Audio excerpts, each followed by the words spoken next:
Hello friends, तो कैसे आप सब लोग। उम्मीद है सब लोग खैरियत से होंगे। तो आज आपने पिछले जो वीडियोस है, जो सीरीज़ ऑफ लेक्चर्स मैंने इकोनॉमिक्स पे दिए थे, आई होप सभी ने उनको देखा होगा। एंड आपको मैं बताऊं, बहुत ज़्यादा फ़ायदा आपको आने वाला है अगर आप उन वीडियोस को एज ए रिविजन के तौर पे देख सकते हो, या अगर आपने अभी इकोनॉमिक्स प्रिपेयर नहीं किया है आप इनको प्रिपेयर कर सकते हो। तो टोटल में आपके 31 लेक्चर्स आएंगे, तो ये कोई बड़ी बात नहीं है। अगर आप दिन में 2 लेक्चर्स भी कवर कर सकते हो तो आप कीजिए। तो इसका मैं आपको स्कीम बताता हूँ आप कैसे चीज़ों को कीजिए। अगर आप दिन के देखिए लगभग 40 मिनट्स का लेक्चर होता है, 35 मिनट्स 40 चले मान लेते हैं 40 का एवरेज में, 40 का आपको एवरेज में अगर आपको 2 मल्टीप्लाई करेंगे तो ये बनेगा 80। ठीक है, तो इसका मतलब 1 घंटा 20 मिनट आपको देना पड़ेगा किसके साथ, लेक्चर्स के साथ, 2 लेक्चर्स। अगर आपने अभी तक इकोनॉमिक्स स्टार्ट नहीं किया है, मैं आपको बता रहा हूँ इकोनॉमिक्स बहुत ही ईजी है और ये आपके हाथ से छूटना नहीं चाहिए। इकोनॉमिक्स को मार्क्स गेन करना, इकोनॉमिक्स में मार्क्स गेन करना बहुत आसान है। अगर 10 मार्क्स है आपके एग्जाम में, कम से कम आप बेटा 8 तो कर सकते हो।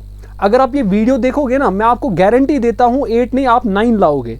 तो आप कम से कम 9 टारगेट रख लीजिए। ठीक है, 9 को आप दिमाग में रख लीजिए कि हाँ, अगर सर की ये जो वीडियोस है, ये जो सारी सीरीज ऑफ लेक्चर्स है, ये सारा कल आपको आज ही मुझे लगता है कंप्लीट हो जाएगा, बिकॉज अभी 2 टॉपिक्स रिमेनिंग है। तो वो मैं कर लूँगा, लेकिन आपके एंड से क्या होना चाहिए, कंसिस्टेंसी होनी चाहिए, वो सबसे बड़ी बात है। तो अगर आप ऐसे करोगे आपको इकोनॉमिक्स बहुत ही ईजी लगेगा। और अगर किसी ने पढ़ा भी है, अगर आप इसको रिवीजन के तौर पे लोगे ना, आप दिन के 3 लेक्चर्स लो। ठीक है, 40 मल्टीप्लाइड बाई 3 दैट मीन्स 120। तो 120 मिनट आपको देखना है, वीडियोस देखना है। ठीक है, तो इसका मतलब कितना हो गया, इसका मतलब हो गया 2 घंटा। आपको खाली 2 घंटा वीडियोस देखना है, 3 वीडियोस कवर हो जाएंगी, दैट मीन्स आपको 10 दिन में रिवीजन हो जाएगा। ठीक है, चलिए फिलहाल हम करते हैं आज का जो लेक्चर है, इट इज लेक्चर नंबर 28। ठीक है, सो आज मैंने आपके लिए लाया है लेक्चर नंबर 28, जिसमें मैं आपको पढ़ाऊंगा market structure and it's pricing. तो आपके एग्जाम में आपको पता है, आपका टॉपिक दिया है फॉर्म्स ऑफ मार्केट, तो ये उसी के साथ डील करेगा। चलिए स्टार्ट करते हैं। अगर आपने अभी नए हैं मेरे चैनल पे, आप पहले चैनल को सब्सक्राइब कर दीजिए और वीडियो को लाइक कर दीजिए, और अगर पसंद आए तो शेयर भी कर दीजिए अपने दोस्तों के साथ। ठीक है, ताकि उनको भी हेल्प हो जाए। ठीक है, चलिए स्टार्ट करते हैं। सबसे पहली चीज बेटा, मार्केट। सर मार्केट क्या होता है? क्या मार्केट ये होता है कि भाई वहाँ पे सब्जी का दुकान हो, वहाँ पे कोई दुकानदार हो, वहाँ पे कोई सेठ बैठा हुआ हो, वहाँ पे मजदूर हो, वहाँ पे एम्प्लॉय काम कर रहे हो? नहीं, इकोनॉमिक्स में ऐसा मार्केट नहीं होता है। इकोनॉमिक्स में जो मार्केट, देखो हर किसी की डेफिनेशंस अलग होती है। इकोनॉमिक्स में मार्केट बस उसको कहा जाता है जहां पर बायर्स और सेलर्स आपस में मिले।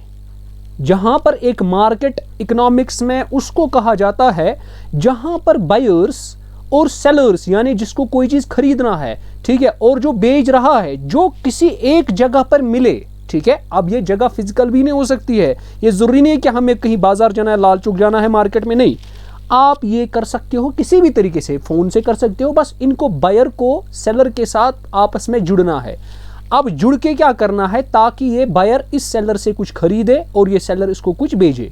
यही चीज है मार्केट। अब जहां जहां ये कंडीशंस होल्ड हो जाएंगी वो आपका मार्केट बन जाएगा। जैसे आप अभी मुझे फोन करोगे, सर मुझे आपका कोर्स खरीदना है। ठीक है, चले मैंने आपका कोई कोर्स बना दिया, मैंने एक फीस रख दिया। ठीक है, आप मुझसे फोन करोगे, सर मुझे एक कोर्स खरीदना, मैं आपको प्रोवाइड कर दूंगा, हो गया मार्केट। बस इसके लिए सड़क वड़क नहीं चाहिए, दुकान नहीं चाहिए। ठीक है, अब आपको ये समझ आ चुका है कि मार्केट क्या होता है। ठीक है, अब आ जाइए, मार्केट की कुछ कैरेक्टरिस्टिक फीचर होती है। देखो यहां पे मैंने इसी चीज को पढ़ा है, अब देखते हैं इसको पढ़ते हैं। A market has following characteristic features. एक हमारे पास जो मार्केट होता है उसकी कुछ कैरेक्टरिस्टिक फीचर्स होती है। सबसे पहला फीचर जो है इसमें कि बायर्स होना चाहिए, सेलर होना चाहिए। इसका मतलब हो गया भाई, आपके पास कोई खरीदने वाला होना चाहिए और आपके पास कोई बेचने वाला होना चाहिए। तो buyers and sellers of a commodity. दूसरी चीज, a commodity to be demand and sold. ये जो बायर होगा ये आपको कोई चीज मांगेगा, और जब ये मांगेगा ना फिर ये खरीदेगा भी, उसको सोल्ड करोगे। और तीसरी चीज ये भी होनी चाहिए कि भाई आप किसी प्राइस पर एग्री दोनों होनी चाहिए।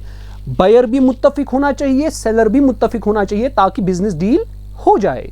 एंड या तो आपका एक्सचेंज डायरेक्ट होगा या तो आपका एक्सचेंज इनडायरेक्ट हो सकता है। ठीक है, अब यहां पे डायरेक्ट और इनडायरेक्ट क्या होता है? डायरेक्ट एक्सचेंज होता है, आप मुझसे मिलोगे, मिसाल मेरा कोई दुकान होगा, दुकानदार के पास जाओगे, उससे कोई चीज़ आप लोगे, आप डायरेक्टली फिजिकल कांटेक्ट से लोगे, उसके साथ फिजिकल कांटेक्ट होगा, ठीक है, नहीं जाहिर में मिलोगे। दूसरा होता है आप मुझे फ़ोन पे कुछ खरीदोगे या आप अमेजन से कोई चीज़ खरीदते हो, ठीक है, वहाँ पे जो एक्सचेंज हो जाता है उसको बोलते हैं इनडायरेक्ट एक्सचेंज, ठीक है। तो ये आपके पास मार्केट की डेफिनेशन आ गई। चलिए अब देखो, इकोनॉमिक्स में हमने मार्केट को भी डिवाइड किया है on the basis of area. Area के हिसाब से हमने मार्केट्स को भी डिवाइड किया है, ठीक। अब देखते हैं वो क्या होता है। सर कौन सा मार्केट? सर एक होता है लोकल मार्केट, एक होता है प्रोविंशियल मार्केट, एक होता है नेशनल मार्केट, एक होता है इंटरनेशनल मार्केट। चीज़ों को आराम आराम से समझ लेते हैं ताकि आपको बहुत ज़्यादा फायदा आए, ठीक है। चलिए स्टार्ट करते हैं। सबसे पहला local market. Sir local market कौन सा होता है? लोकल मार्केट देखो मैं आपको ऐसे समझा दूंगा, ठीक है। समझ लीजिए ये आपके पास फैक्ट्री है, ठीक। लेट्स सपोज हम अभी कश्मीर में है, मैं कश्मीर में हूं, या JNK में कह सकते हैं, हम जम्मू कश्मीर में है, जम्मू एंड कश्मीर में है। तो let us suppose Jammu Kashmir में एक फैक्ट्री, हमने मेरी एक फैक्ट्री है। अब यहां पे समझ लीजिए यहां पे लेट्स सपोज USA है, ठीक, या USA चलो दूर हो गया, हम क्या काम करेंगे, यहां पे पंजाब रखते हैं। हमने क्या किया काम, यहां जम्मू कश्मीर में फैक्ट्री थी, इसी जम्मू कश्मीर में मैंने फैक्ट्री से जो चीज़ें बनाई, लेट्स सपोज मेरी फैक्ट्री लेट्स सपोज श्रीनगर में थी, मेरी फैक्ट्री श्रीनगर में थी। जब मेरी फैक्ट्री श्रीनगर में थी, मैंने जो फैक्ट्री से चीज़ें बनाई, मैंने वो श्रीनगर के ही किसी एरिया में उसको सेल कर दिया, ठीक है, उसी एरिया में उसको सेल कर दिया।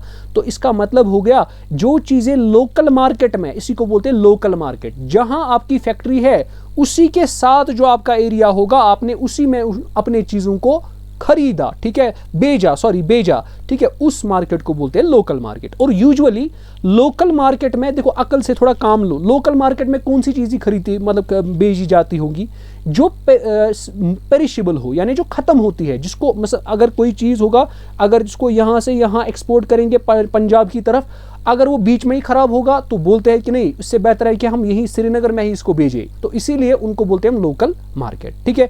जैसे एग्जांपल आपके पास वेजिटेबल है, फ्रूट्स है, ठीक है। इसके बाद आता है बेटा प्रोविंशियल मार्केट।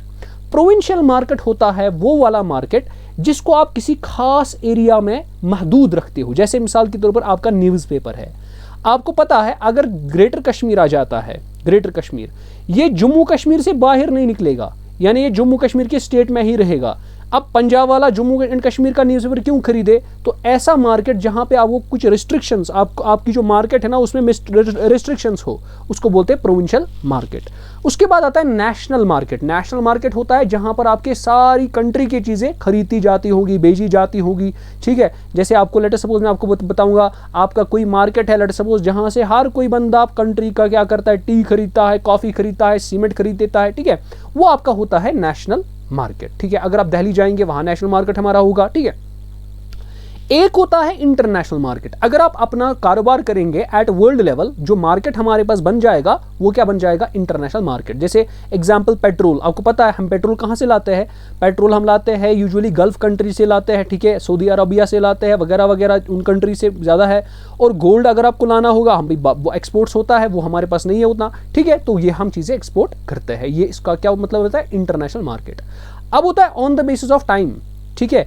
एल्फ्रेड मार्शल जो है उसने मार्केट को on the basis of time भी डिवाइड किया। क्या बताया उसने बताया भाई मार्केट जो है on the basis of time, हम इसको क्या कर सकते हैं, काम दो चीज़ों में डिवाइड कर सकते हैं, ठीक है। कितने चीज़ों में, चार चीज़ों में इसको हम डिवाइड कर सकते हैं, ठीक है। एक होता है हमारे पास वेरी शॉर्ट, दूसरा होता है शॉर्ट, फिर होता है लॉन्ग, फिर होता है वेरी लॉन्ग, ठीक है। इसका मतलब कितने हो गए, चार हो गए। अब इसको एक एक करके पढ़ते हैं। सबसे पहले मैं आपको बताता हूं, ये जो आपके पास टाइम है ना, इससे टाइम का क्या मुराद था। ये जो एल्फ्रेड ने बोला टाइम, देखिए इसका क्या मतलब था।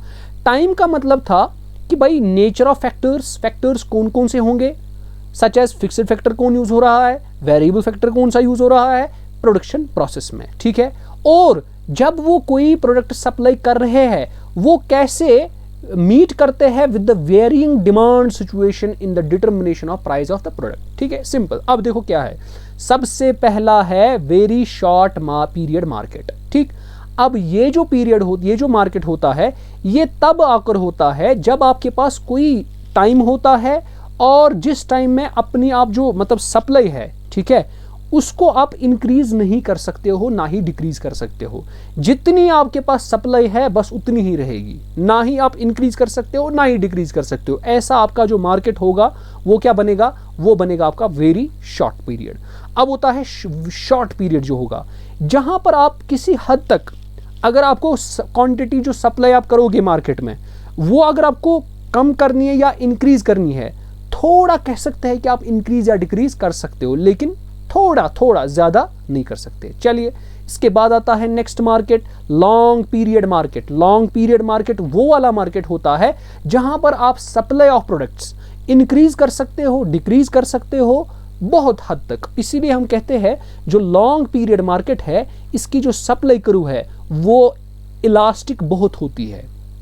इसकी जो सप्लाई करू है वो बहुत ही ज्यादा होती है, ठीक है, इलास्टिक होती है। इसके बाद आता है very long period market. Very long period मतलब होता है जिसमें आपकी इकोनॉमी बहुत ज़्यादा चेंज होती है, जिसमें न्यूअर टेक्नोलॉजीज इंट्रोड्यूस की जाती है, नए नए चीज़ों को इंट्रोड्यूस किया जाता है, ठीक है। तो ये सारी चीज़ें क्या करता है आपका ये वेरी लॉन्ग पीरियड मार्केट में आ जाएगा। चलिए स्टार्ट करते हैं। देखिए, अब इसके बाद आ जाएगा on the base of quantity of the commodity. देखिए, आपको पता है अगर आप बल्क में चीज़ों को खरीदेंगे, बल्क में चीज़ों को बेचेंगे तो बन जाएगा होलसेल। अगर आप थोड़ी थोड़ी क्वांटिटीज़ में बेचेंगे तो रिटेल मार्केट बनेगा। अब on the basis of competition, अब बाजार में कंपटीशन कैसा होगा? बाजार में कंपटीशन, देखो आपके पास फर्म्स है, ये फर्म है, ये एक ही फर्म है। देखो मिसाल के तौर पर आपके पास कॉलगेट होता है, आपके पास पेप्सोडेंट होता है ना, और आपके पास क्लोजअप भी एक होता है। ये एक ही टूथपेस्ट है, 3 कंपनीज बनाते हैं, इन तीनों में कंपटीशन, ठीक है। अब कंपटीशन के हिसाब से कंपनीज के बीच में फर्म्स जो कोई प्रोडक्शन बनाती है, जो कोई प्रोडक्ट बनाती है, उनका कंपटीशन कैसा है, ठीक है, उनके कंपटीशन कैसा है, उस बेसिस पे हमने क्या किया है काम, 2 कैटेगरीज में आपके मार्केट्स को डिवाइड किया है, और यही हमारा बहुत इंपॉर्टेंट है जो आपको पढ़ना है, ठीक है। चलिए स्टार्ट करते हैं। सबसे पहला मार्केट आपको याद रखना है बेटा, उसको बोलते हैं परफेक्ट मार्केट। परफेक्ट कंपटीशन, यानी इस मार्केट में कंपटीशन परफेक्ट होता है, 100% परफेक्ट कंपटीशन। वो मैं आगे आपको बताऊंगा, अभी जब हम स्टार्ट करेंगे ना परफेक्ट कंपटीशन को, उसमें आपको मैं बताऊंगा परफेक्ट कंपटीशन क्या होता है, और दूसरा मार्केट होता है इम्परफेक्ट कंपटीशन। तो समझ आ गया सर कंपटीशन के हिसाब से, और यही आपका मेन जो आपको पढ़ना है ना, जिसपे ज्यादा फोकस आपको देना है, वो यही है। कंपटीशन के हिसाब से आपके पास कितने मार्केट्स बन जाएंगे, आपको बोलना है 2, परफेक्ट, इम्परफेक्ट। अब देखो परफेक्ट तो एक ही टाइप का है, लेकिन इम्परफेक्ट जो है वो आगे और बांटते हैं हम किस किस में। या तो इम्परफेक्ट कंपटीशन मोनोपोली हो सकता है, या तो मोनोपोलिस्टिक हो सकता है, या तो ड्यूपोली मार्केट हो सकता है, या तो ओलिगोपोली मार्केट हो सकता है। अब इन सारी चीज़ों को मैं आराम से आपको समझा दूंगा, ठीक है। चलिए सबसे पहले इस चीज़ को समझ लीजिए कि फर्म क्या होता है और इंडस्ट्री क्या होता है। देखिए समझ लेने की ज़रूरत है। आप समझ लीजिए कि ये जो फर्म है ना, FIRM, that is firm. Firm आप समझ लीजिए एक सिंगुलर है, सिंगुलर वर्ड, और इंडस्ट्री जो है ना उसको बोलते हैं हम प्लूरल के लिए यूज करते हैं। बस इतना अंतर समझ लीजिए, इतना ही है बस, और कुछ नहीं है। आप अगर इसको पढ़ सकते हैं ना, यही सेम बोलेगा। देखो इसको पढ़ लेते हैं एक बार, ठीक है, चलिए पढ़ लेते हैं। A firm refers to a single production unit in a industry producing a large or small quantum of a commodity or service and selling it at a price in the market। ये एक single production unit है, ठीक है, ये एक production unit बनाएगा, ठीक, single production unit बनाएगा, ठीक, किसी इंडस्ट्री में, लेकिन लार्ज क्वांटिटी में बनाएगा। अब इसका मेन ऑब्जेक्टिव क्या होता है? इसका मेन ऑब्जेक्टिव जो होता है ना, इसका मेन ऑब्जेक्टिव होता है प्रॉफिट। प्रॉफिट फर्म का जो होता है ऑब्जेक्टिव, वो होता है प्रॉफिट। अब देयर में B other objectives as described by the managerial and behavioral theories of the firm। अब जैसी उनकी मैनेजमेंट होगी, ठीक है, मैनेजमेंट जैसा होगा, अगर उनका सोसाइटी का भी करना है, कुछ वेलफेयर करना है, उसके हिसाब से उनका ऑब्जेक्टिव चेंज हो सकता है, मगर उनका जो मेन ऑब्जेक्टिव होता है वो प्रॉफिट कमाना होता है, ठीक है। अब आ जाते हैं इंडस्ट्री। इंडस्ट्री क्या होता है? इंडस्ट्री होता है, it refers to a group of firms, इसीलिए मैंने बोला ना ये प्लूरल वर्ड होता है, ठीक है। तो ये ग्रुप ऑफ फर्म्स होती है जो सेम प्रोडक्ट बनाती है, लेकिन ग्रुप्स में बनाते हैं। फर्म्स एक साथ कलेक्ट हो जाते हैं, फर्म्स एक साथ मिल जाते हैं, ठीक है। मिसाल की तरह आपको बताऊंगा, जैसे आपके पास यहाँ पे है a group of firms producing cement is called as cement industry. आपको पता है सीमेंट को बनाने में बहुत सारी फर्म्स का हेल्प होता है। एक फर्म एक चीज़ बनाता है, दूसरी फर्म दूसरी चीज़ बनाता है, तीसरी फर्म तीसरी चीज़ बनाता है। तो जब ये एक साथ बनाएंगे कोई चीज़, उसको क्या बोलेंगे हम? उसको बोलेंगे हम इंडस्ट्री। ठीक है, चलिए आगे आएंगे हम अब अपने चीज़ पर जो हमें बहुत इंपॉर्टेंट है। सर आपने बोला मार्केट के दो टाइप्स है, एक है परफेक्ट, सर समझ आ गया, एक है इम्परफेक्ट, सर समझ आ गया।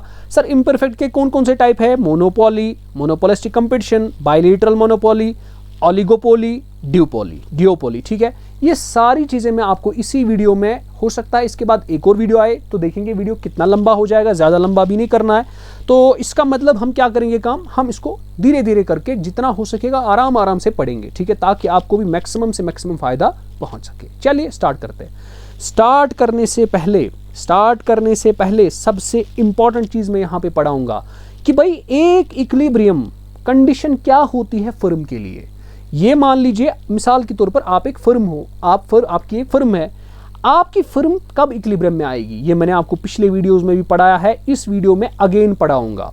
ठीक, इस वीडियो में अगेन पढ़ाऊंगा। सर याद रखना है क्या याद रखोगे बेटा? इक्विलिब्रियम कंडीशन दो चीजों से आप निकाल सकते हो। एक होता है टोटल कर्व अप्रोच, दूसरा होता है मार्जिनल कर्व अप्रोच। तो दो अप्रोच आपके पास होते हैं, एक को बोलते हैं टोटल कर्व अप्रोच, एक को बोलते हैं मार्जिनल कर्व अप्रोच। सर ये टोटल कर्व क्या है? देखो ये उधर से बताता है। टोटल कर्व का मतलब TC is equal to TR। Marginal curve का मतलब क्या है? MC is equal to MR। Sir ये समझ नहीं आ रहा है, क्या मतलब आप बोल रहे हो? आपको तब समझ आ गया जब आप मेरी lecture series from lecture number 1 to lecture number 27 तक फॉलो कर रहे हो। अगर आपने फॉलो किया है, मैं आपको गारंटी देता हूं आपको एक एक चीज समझ आ जाएगी। ठीक है, अब तो भी मैं थोड़ा बता देता हूं। TC जो होता है इसको बोलते हैं टोटल कॉस्ट, TR जो होता है उसको बोलते हैं टोटल रेवेन्यू, MC जो होता है उसको बोलते हैं मार्जिनल कॉस्ट, MR जो होता है उसको बोलते हैं मार्जिनल रेवेन्यू। अब ये TC मीन्स टोटल कॉस्ट। मिसाल के तौर पर आपने एक प्रोडक्शन कंपनी खोली हुई है, उसमें आपने 50 चीज़ों को बनाया। 50 चीज़ों को बनाने के बाद लेट्स सपोज आपके पास कॉस्ट आया 15 लाख। ठीक, 50 चीज़ों को बनाने के बाद आपके पास कॉस्ट कितना लग गया? जो आपको लग गया कॉस्ट, उस पर खर्चा जो आ गया उसको बोलते हैं टोटल कॉस्ट। अब लेट्स सपोज जब ये 50 चीज़ें बिक गई, उस मार्केट में बिक गई, इसको वैल्यू भी आ गया, आपके पास 20 लाख इसका पैसा आ गया। ठीक है, वो जो 20 लाख आ गया ना टोटल में, उसको बोलते हैं टोटल रेवेन्यू। अब आता है मार्जिनल कॉस्ट। मार्जिनल कॉस्ट होता है अगर आपने एक प्रोडक्ट बनाया, एक एडिशनल यूनिट बनाने से आपको कितना कॉस्ट लगेगा उस चीज़ पे, उसको बोलते हैं मार्जिनल कॉस्ट। ये मैंने ऑलरेडी पढ़ाया हुआ, इसलिए मैं तेजी से बता रहा हूँ। दूसरा होता है मार्जिनल रेवेन्यू। एक एडिशनल चीज़ के बिकने से, मिसाल के तौर पर आपकी 2 चीज़ें बिक गई, उसके वैल्यू आ गया आपको टोटल में 50।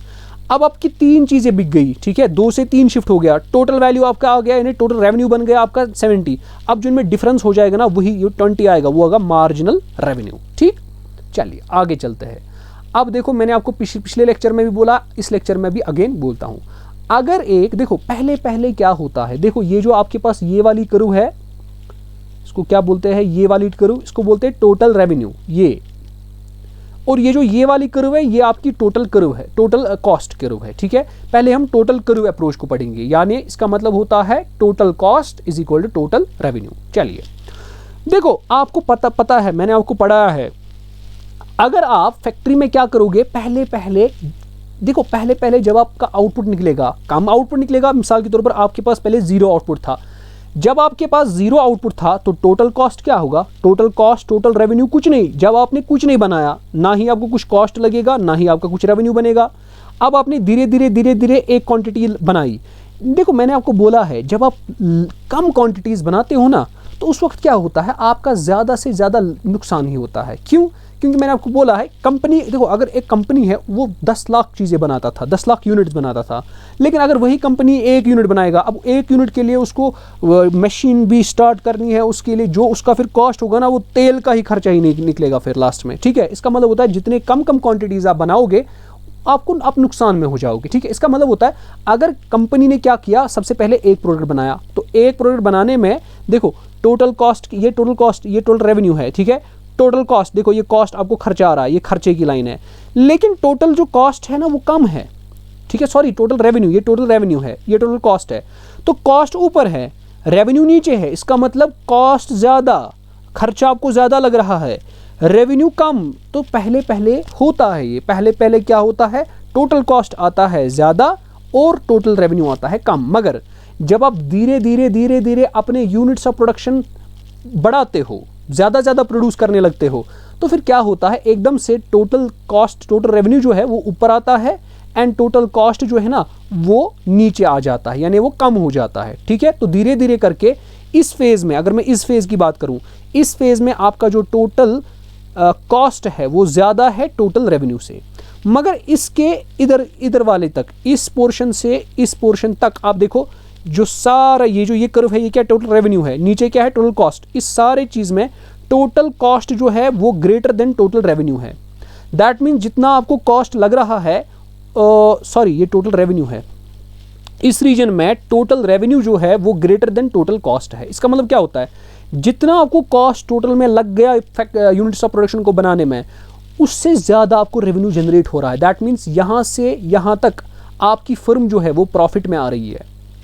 अब जब आप इससे आगे, जब आप 9 से आगे आप चीज़ों को बनाना शुरू कर दोगे, ठीक है, उसके बाद क्या होता है, कंपनी का जो ये जो मशीन्स होते हैं, उसके बाद लेबर भी थक जाते हैं, ठीक है, उसके बाद एफिशिएंसी कम होती है प्रोडक्शन की, और धीरे धीरे करके क्या होती है, जब एफिशिएंसी कम कम कम, देखो यहीं से स्टार्ट होता है, टोटल रेवेन्यू कम आ जाता है, एफिशिएंसी कम कम कम कम कम, धीरे धीरे फॉल होने लगता है, लेकिन टोटल कॉस्ट बढ़ता है, आपका कॉस्ट ऑफ प्रोडक्शन बढ़ जाता है। क्यों? क्योंकि मशीन में फैटिग होता है, वो उतने ज़्यादा यूनिट्स नहीं बनाता है, जिसकी वजह से टोटल कॉस्ट में इंक्रीज होता है। ठीक है, अब जब टोटल कॉस्ट इंक्रीज हो गया, ठीक, टोटल रेवेन्यू, अब इस फेज में क्या हो गया, टोटल कॉस्ट बढ़ गया टोटल रेवेन्यू में। अब जरा मुझे बताओ, क्या जो फैक्ट्री होगी, फर्म जो होगी, क्या वो 9वां यूनिट बनाएगा? ठीक है, अगर ये दूसरा है, ये तीसरा है, चौथा है, लेट्स सपोज ये 5वां है, छठा है, 7वां है, लेट्स सपोज ये 8वां यूनिट है, ठीक है, ये 9वां है, लेट्स सपोज। आप मुझे बताओ, क्या फैक्ट्री 9वां यूनिट बनाएगी? नहीं बनाएगी। क्यों? उसको पता है अगर मैंने 9वां यूनिट बनाया, मेरा टोटल कॉस्ट टोटल रेवेन्यू से बढ़ जाएगा, जो कि मैं चाहता नहीं हूं। ठीक है, जो कि मैं चाहता नहीं हूं। ठीक है, इसीलिए क्या हम करते हैं काम, इसीलिए हम बोलते हैं इसका इक्विलिब्रियम तब आता है जब ये तब तक कंटिन्यू करेगा प्रोडक्शन को, जब तक कि ना टोटल कॉस्ट और टोटल रेवेन्यू दोनों बराबर आए। लेकिन इसमें एक फ्लॉ है। ठीक, क्या फ्लॉ है इसमें? देखो, जब इस पॉइंट पर टोटल कॉस्ट और टोटल रेवेन्यू बराबर आता है, तो फिर कंपनी का मुनाफा क्या है? ठीक है, कंपनी का मुनाफा क्या है? कुछ नहीं। ठीक है, इसका मतलब क्या होता है, अगर आप यहां तक बराबर शुरू कर दोगे ना बनाना, तो फिर टोटल कॉस्ट टोटल रेवेन्यू बराबर आएगा। दैट मीन्स प्रॉफिट कुछ नहीं आएगा। इसीलिए हमारे पास इक्विलिब्रियम को डिफाइन करने के लिए हमने दूसरा अप्रोच का मदद लिया, उसको बोलते हैं मार्जिनल कर्व अप्रोच। ये आपकी मार्जिनल कर्व है, आपको पता है। देखो, इसको आप समझ लीजिए, ये जो ये वाला है, ये एवरेज रेवेन्यू या मार्जिनल रेवेन्यू आप इसको ले सकते हो। ये जो आपके पास ये कर्व है, इसको बोलते हैं मार्जिनल कर्व। आपको मैंने पढ़ाया है, पहले पहले क्या होता है, पहले पहले एडिशनल यूनिट्स को बनाने के लिए कॉस्ट होता है ज़्यादा, तो इसलिए पहले ये ज़्यादा है। धीरे धीरे धीरे धीरे जब आप यूनिट्स ऑफ प्रोडक्शन को इंक्रीज करते हो, आपका क्या हो जाता है काम, आपका मार्जिनल कॉस्ट जो है ना, वो cost of each unit, cost on each unit, वो धीरे धीरे कम हो जाता है। तो चलिए, कम हो गया, मगर इस पॉइंट पर क्या हो गया, आपकी जो मतलब धीरे धीरे क्या है, आपकी जो इसको क्या बोलते हैं, मशीन्स है, लेबर है, वो थक जाता है, मशीन्स में फैटिग आ जाता है, वेयर एंड टेयर आ जाता है। अब धीरे धीरे क्या होता है, कम जो मशीन होती है वो उतना यूनिट्स नहीं बनाती है, जिसकी वजह से मार्जिनल कॉस्ट क्या होता है, बढ़ जाता है। तो मार्जिनल कॉस्ट वापस बढ़ गया। लेकिन जिसको आप खरीद रहे हो चीज़, मिसाल आपके पास कोई कस्टमर है, उसको तो आप एक ही प्राइस से खरीदोगे, उसको मत चेंज करोगे। दैट मीन्स जो आपको वो रेवेन्यू जनरेट करके देगा वो सेम होगा। लेट्स सपोज यहाँ पे वो 10 लिया हमने, तो ₹10 वो लेगा। ज़रा आप देखिए क्या होता है क्या नहीं होता है, देखिए आराम से समझ लीजिए। आप ज़रा मुझे बताओ, ये वाला रीजन, ये क्या होता है, ये नुकसान वाला रीजन है। क्यों? इसमें आपका मार्जिनल कॉस्ट जो है, ये मार्जिनल कॉस्ट है, ये मार्जिनल रेवेन्यू है। मार्जिनल कॉस्ट मार्जिनल रेवेन्यू से बड़ा है। दैट मीन्स यहाँ पे कंपनी का लॉस होगा। मैंने आपको इससे पहले भी समझा क्यों लॉस होता है, क्योंकि अभी कंपनी ने मशीन को स्टार्ट ही किया होता है, उसने अभी थोड़े प्रोडक्ट्स बनाए हैं। जब कंपनी थोड़ी प्रोडक्ट्स बनाएंगे तो जाहिर सी बात है वो तो नुकसान में चली जाएगी। अब धीरे धीरे प्रोडक्ट्स को बनना शुरू हो गया, प्रोडक्ट्स बनने शुरू हो गए। अब यहाँ से यहाँ तक, ए से बी तक आप देखो, मार्जिनल, ये है आपकी ये वाली लाइन मार्जिनल रेवेन्यू, ये वाली जो कर्व है इसको बोलते हैं मार्जिनल कॉस्ट। जितना आपको एडिशनल यूनिट पर रेवेन्यू जनरेट हो रहा है, आपको उससे ज़्यादा आपका मार्जिनल कॉस्ट आ रहा है, ठीक है, मार्जिनल कॉस्ट से ज़्यादा आपका रेवेन्यू आ रहा है, यानी जितना आपको रेवेन्यू जनरेट हो रहा है और जितना आपको एक चीज़ पर कॉस्ट लगा था, खर्चा लगा था, तो आपको रेवेन्यू से ज़्यादा आ रहा है, दैट मीन्स आप प्रॉफिट में आ रहे हो, that means A to B तक आप प्रॉफिट में आ रहे हो। लेकिन जब बी से बियॉन्ड जाओगे, अगेन मार्जिनल कॉस्ट बढ़ जाएगा, मार्जिन रेवेन्यू घट जाएगा, इसका मतलब यहाँ पे वापस लॉस में हो जाएगा। अगर फर्म रैशनल होगी, वो कहाँ पर स्टॉप करेगी अपनी प्रोडक्शन को, वो अपनी प्रोडक्शन को यहाँ पर स्टॉप करेगी। तो इसका मतलब इस पॉइंट पर क्या होता है, मार्जिनल कॉस्ट और मार्जिनल रेवेन्यू दोनों बराबर होते हैं, यही पॉइंट ऑफ इक्विलिब्रियम होता है। अब आप कहोगे सर जैसा कि आपने कहा इससे पहले टोटल कॉस्ट और टोटल रेवेन्यू जब बराबर होता है तब तो कोई मुनाफा नहीं होता है, यहाँ पर भी तो बराबर है, क्या कंपनी का मुनाफा होगा? हाँ होगा, ठीक, हाँ होगा। क्यों होगा? क्योंकि ये मार्जिनल कॉस्ट है। अगर आप देखोगे ना यहाँ पे ये दोनों बराबर है, लेकिन टोटल कॉस्ट जो होगा वो लेस होगा टोटल रेवेन्यू के यहाँ पे, ठीक है। चलो यहाँ पे ये समझ आ गया। लेकिन क्या ये एक ही कंडीशन है भाई कि अगर आपको इक्विलिब्रियम कराना है फर्म का कि आपका मार्जिनल कॉस्ट और मार्जिनल रेवेन्यू बराबर होना चाहिए? नहीं, ये नेसेसरी कंडीशन है। ये क्या है? ये नेसेसरी कंडीशन है, बट ये आपके पास सफिशिएंट कंडीशन नहीं है। क्यों? क्योंकि अगर आप देखोगे ना इस ग्राफ में दो जगह, एक तो ये वाली जगह और ये वाली जगह, ठीक, इन दोनों में आपके पास क्या है? देखो इस जगह पर भी है, ए पॉइंट पर भी मार्जिनल कॉस्ट और मार्जिनल रेवेन्यू बराबर है, और बी पॉइंट पर भी मार्जिनल कॉस्ट और मार्जिनल रेवेन्यू बराबर है। सर आप बोलोगे आपने तो बोला इक्विलिब्रियम यहां आता है बी पॉइंट पर, लेकिन आपने अभी बोला मार्जिनल कॉस्ट और मार्जिनल रेवेन्यू बराबर है, मार्जिनल कॉस्ट मार्जिनल रेवेन्यू बराबर है, तब तो इक्विलिब्रियम आएगा। इसका मतलब ए पर भी इक्विलिब्रियम है? नहीं, इक्विलिब्रियम के लिए ये जो कंडीशन है MC = MR, ये नेसेसरी है मगर सफिशिएंट नहीं है। सफिशिएंट क्या है? सफिशिएंट होने के लिए कंडीशन दूसरी आती है कि भाई ये जो मार्जिनल कॉस्ट है ये मार्जिनल रेवेन्यू को कट करनी चाहिए फ्रॉम बिलो। देखो अगर आप देखोगे मार्जिनल कॉस्ट कहां से आ रही है? ये आपकी मार्जिनल कॉस्ट है, ये आपकी बेटा मार्जिनल रेवेन्यू है। मार्जिनल कॉस्ट मार्जिनल रेवेन्यू को पास करती है, लेकिन कहां से? मार्जिनल कॉस्ट ऊपर से आती है। लेकिन कंडीशन नंबर 2 बोलता है जिस पॉइंट पर मार्जिनल कॉस्ट मार्जिनल रेवेन्यू बराबर होगा और मार्जिनल कर्व कॉस्ट की जो कर्व होगी वो नीचे से इसको पास करेगी, यहां से बिलो से पास करेगी, वहीं पर आपका इक्विलिब्रियम होगा। इसीलिए आप इसको पढ़ सकते हैं, यहां पर मैंने लिखा हुआ है MC cuts MR curve from below, it is the sufficient condition for firm's equilibrium। ठीक है, अब चलते हैं आगे। सर यहां तक तो हो गया, चलिए अब बोलते हैं परफेक्ट कंपटीशन के बारे में। ठीक है, इस वीडियो में मैं आपको परफेक्ट कंपटीशन सारा पढ़ाऊंगा, एंड जो नेक्स्ट वीडियो होगा उसमें मैं आपको इम्परफेक्ट कंपटीशन जो है उसके बारे में आपको बता देता हूं कि कौन कौन सा आपको मार्केट होता है इम्परफेक्ट कंडीशन के अंडर, कंपटीशन के अंदर कौन सा आता है। चलिए स्टार्ट करते हैं। सबसे पहला आपको एक चीज याद रखना है बेटा कि ये जो परफेक्ट कंपटीशन होता है ये आइडियल सिचुएशन है, यानी ये रियल वर्ल्ड में इस चीज़ को देखा नहीं जाता है कि कहीं पे परफेक्ट कंपटीशन हो। आपको पता है, सबसे पहले मैं आपको बताऊंगा परफेक्ट कंपटीशन होता क्या है। ठीक है, देखो परफेक्ट कंपटीशन बोलता है भाई अगर आपके पास कोई चीज़ होगा, लेट सपोज आपके पास, देखो सबसे पहले परफेक्ट कंपटीशन वो कंपटीशन मार्केट, देखो परफेक्ट कंपटीशन वाला मार्केट वो वाला मार्केट होता है जिस मार्केट में नंबर ऑफ सेलर्स यानी जो बेच रहे हैं आपको कोई प्रोडक्ट, और नंबर ऑफ बायर्स ये बहुत ज़्यादा है। बायर्स भी ज़्यादा, खरीदने वाले भी ज़्यादा और बेचने वाले भी ज़्यादा। इसका मतलब क्या होता है? दोनों के दोनों। और ये इतना ही नहीं, जो प्रोडक्ट मिसाल अगर सेलर 1000 है, लेट्स सपोज 1000 सेलर है, 1000 सेलर्स के पास जो प्रोडक्ट्स है वो सेम है, होमोजेनस हर किसी चीज़ में, चाहे क्वालिटी हो चाहे साइज हो, कोई भी पैरामीटर कहीं पर भी डिफरेंस नहीं है। यानी जो चीज़ आपको इन 1000 में से किसी के पास भी मिलेंगी ना वो सारों के पास सेम होगी, 100% सेम। ठीक है, कोई डिफरेंस नहीं। और दूसरा चीज़, इस परफेक्ट कंपटीशन में जो प्राइस ऑफ द प्रोडक्ट है वो कंपनी के पास नहीं रहता है। इसका मतलब परफेक्ट कंपटीशन मार्केट वो वाला मार्केट होता है जहां पर नंबर ऑफ सेलर्स भी ज़्यादा है, नंबर ऑफ बायर्स भी ज़्यादा है, और जो सेलर्स ये प्रोडक्ट बेचते हैं ना ये बिल्कुल होमोजेनस होता है, और इन सेलर्स के पास प्राइस कंट्रोल नहीं रहता है। ठीक, क्यों? मैं आपको अभी बता देता हूं क्यों नहीं रहता है प्राइस कंट्रोल। ये क्यों नहीं प्राइस को ऊपर नीचे कर सकते हैं? देखो क्यों, क्योंकि आपके पास बहुत सारे सेलर्स है और सारे के सारे सेलर्स क्या करते हैं, अगर 1000, 10,000, लाख सेलर्स है, वो सारे के सारे होमोजेनस प्रोडक्ट्स बेचते हैं। अगर एक सेलर ने थोड़ा प्राइस कम कर लिया, मान लीजिए अगर इसके पास प्राइस था 100 रुपीज़, ये प्रोडक्ट को बेचता था, सारे 100 बेचते थे। अब एक सेलर ने क्या किया, इसने 99.9 रुपीज़, लेट्स सपोज चलो 99 रुपीज़ में इसने बेचना शुरू कर दिया।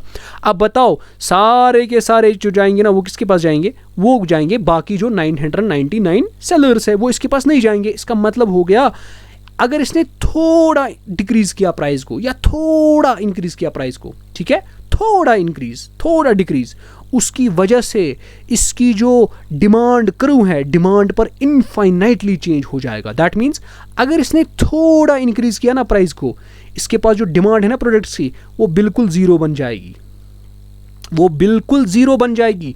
और अगर इसने प्राइस को कम कर दिया, अगर इसने प्राइस को थोड़ा ही कम कर दिया, जैसे इसने यहाँ पे प्राइस को कम कर दिया था, तो इसके पास क्या हो जाएगा काम, जब इसने प्राइस को कम कर लिया, जब इसने प्राइस को कम कर लिया, अब सारे के सारे जो है वो 999 सेलर्स को छोड़ेंगे, इस वाले सेलर्स को पकड़ेंगे। इसका मतलब होता है अब इसके पास डिमांड जो है ना वो इन्फिनिटी तक पहुँच जाएगी।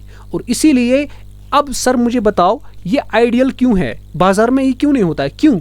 क्योंकि आपके पास जो प्रोडक्ट्स होते हैं वो होमोजेनस नहीं होते हैं। अगर आपके पास 1000 सेलर्स है, 1000 सेलर्स कहाँ एक ही जैसा प्रोडक्ट बनाएंगे, ठीक है, अलग अलग कंपनी अलग अलग प्रोडक्ट बनाता है, अलग अलग क्वालिटी का प्रोडक्ट बना देता है, हर एक की अलग अलग स्पेसिफिकेशंस होती है, कोई प्रोडक्ट किसी के साथ मिलता नहीं है प्रॉपरली, ठीक है, हर एक के स्पेसिफिकेशंस फीचर्स अलग होते हैं। तो ये रियल वर्ल्ड में पॉसिबल नहीं है कि भाई आप थोड़ा, आपको लगता है कि अगर आप कंपनी हो, आपने थोड़ा प्राइस को डिक्रीज किया, आपके पास इन्फिनिटी में आ जाएंगे डिमांड। यानी इसका मतलब होता है अगर आपके पास 1000 आप सेलर्स हो, 1000 कंपनीज हो, आप समझ लीजिए, और अगर आपके पास 1000 कंपनीज है, अगर एक कंपनी ने इसमें से लेट्स सपोज आपने प्राइस रखा था, सारों ने प्राइस रखा था किसी क्वांटिटी का 100 रुपीज़, अब एक कंपनी ने क्या किया, उसने 99 बना दिया प्राइस को। अब क्या हो जाएगा, अगर आपके पास 50 लाख ये थे, इसको बायर्स थे, आपके पास 50 लाख कस्टमर्स थे, वो अगर इन 1000 के पास जा रहे थे खरीदने, ठीक है, अब क्या हो जाएगा, क्योंकि एक ने इसमें प्राइस क्या किया, कम किया,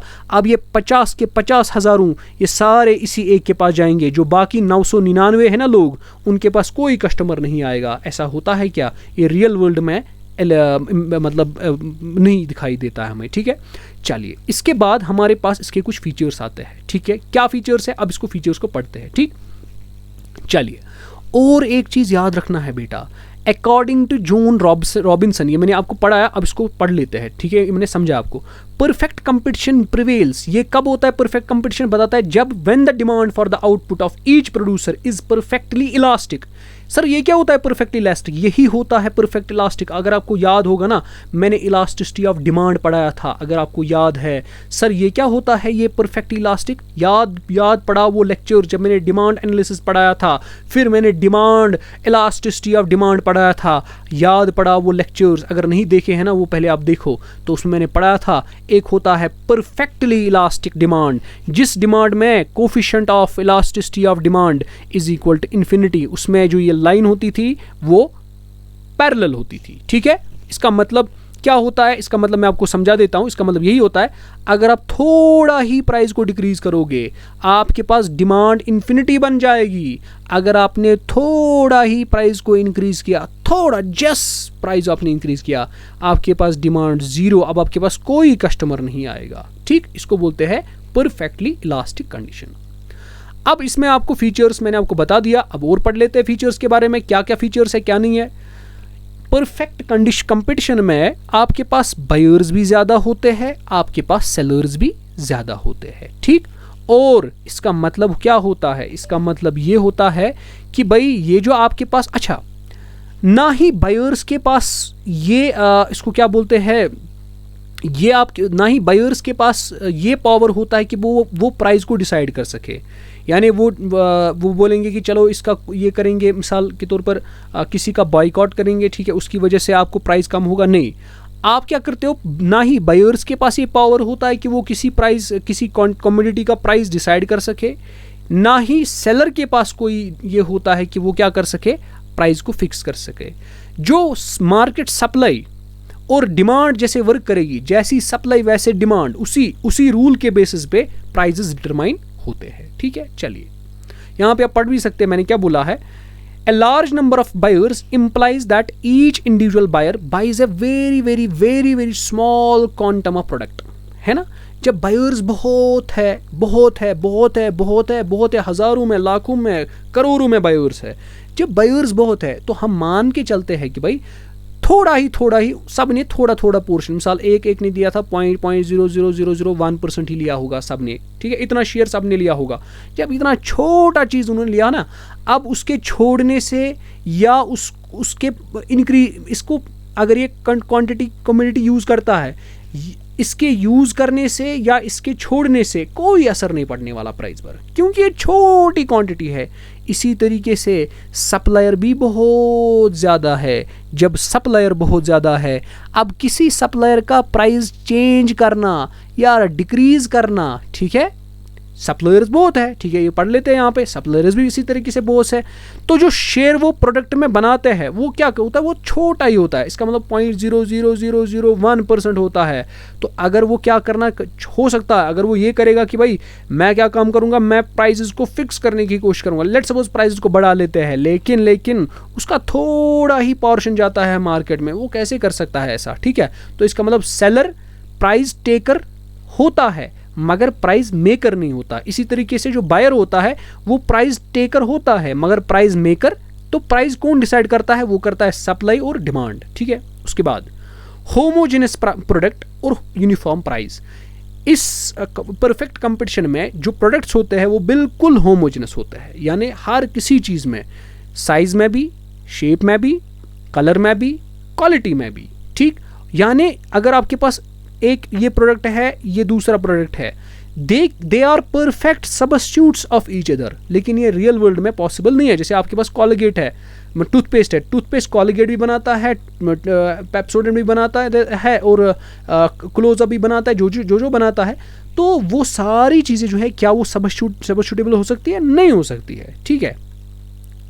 चलिए उसके बाद ये भी आपको याद रखना है, जब प्राइस प्रोडक्ट होमोजेनस होता है तो वो कैसे फर्म अपने इसको प्राइस को कंट्रोल कर सकेगा, नहीं कर सकेगा। क्यों? क्योंकि अगर उसने थोड़ा इंक्रीज किया ना प्राइस को, सारे के सारे कंज्यूमर्स क्या करेंगे, जाएंगे वो दूसरे फर्म के पास जाएंगे और ये फर्म डूब जाएगी। अगर किसी कंपनी ने थोड़ा डिक्रीज किया ना, सारे के सारे क्या जाएंगे, इसी के पास जाएंगे। हालांकि ऑल्दो ये पॉसिबल नहीं है रियल वर्ल्ड में, मगर ये थ्योरी बोलती है ऐसे ही, तो हमें पढ़ना है, ठीक है। चलिए इसके बाद आ जाते हैं हम नेक्स्ट पे, यानी फ्री एंट्री एंड एग्जिट। देखो इसमें क्या होता है, शॉर्ट रन में ये पॉसिबल होता है हर किसी एफिशिएंट प्रोड्यूसर के लिए कि भाई वो अपने प्रोडक्ट्स को प्रोड्यूस करे at a very low cost, ताकि वो सुपर नॉर्मल प्रॉफिट्स अचीव कर सके।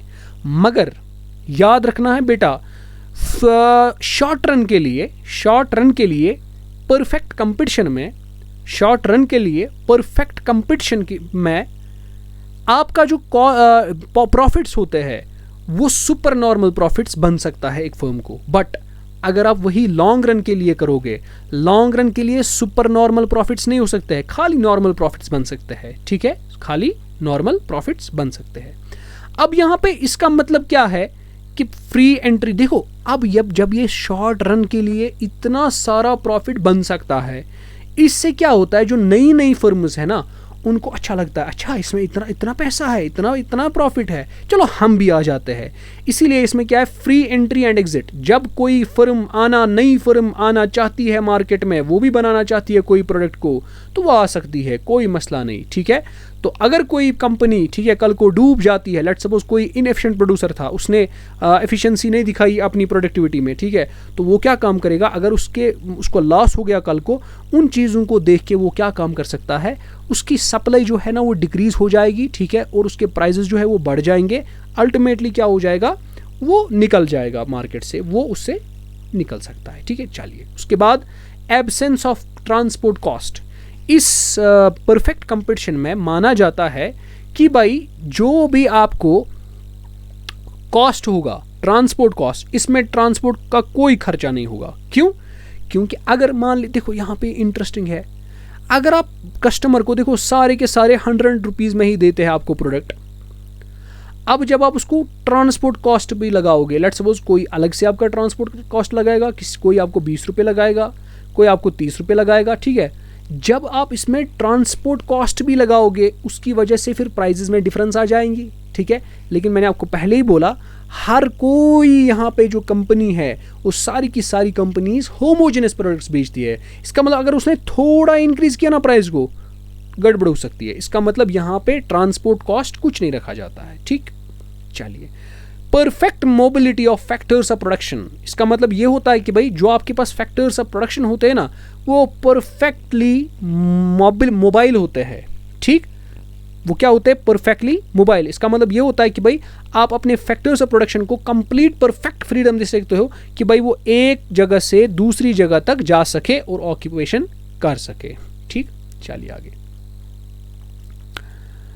अब perfect knowledge of the market, देखो यहाँ पे ये माना जाता है इस परफेक्ट कंपटीशन में कि भाई जो आपके पास सेलर है, जो आपके पास प्रोड्यूसर है, दोनों के पास परफेक्ट 100% नॉलेज है। उनके पास 100, उनको आप धोखा मौका नहीं दे सकते हो किसी चीज़ का, ठीक है। उनको 100% पता है प्राइस कितना है, कितनी होमोजेनिटी है, साइज़ क्या है क्या नहीं है, ये सारी चीज़ें उनको पहले ही पता होती है।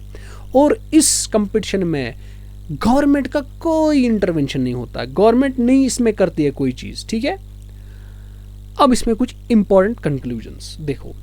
Demand curve of a firm under perfect competition is perfectly elastic. मैंने आपको पहले भी बताया, यहाँ पे डायग्राम भी दिया है, ये आपको मैंने इलास्टिसिटी ऑफ डिमांड बनाई है, it is equal to infinity, ठीक। यहाँ पे मैंने दिखाया है, ये ग्राफ है आपको यहाँ पे सजेस्ट करता है। इससे मतलब क्या होता है, अगर आपने this means any increase in price by firm, अगर उसने थोड़ा इंक्रीज किया, can decrease the demand to zero. मैंने आपको ऑलरेडी समझा दिया।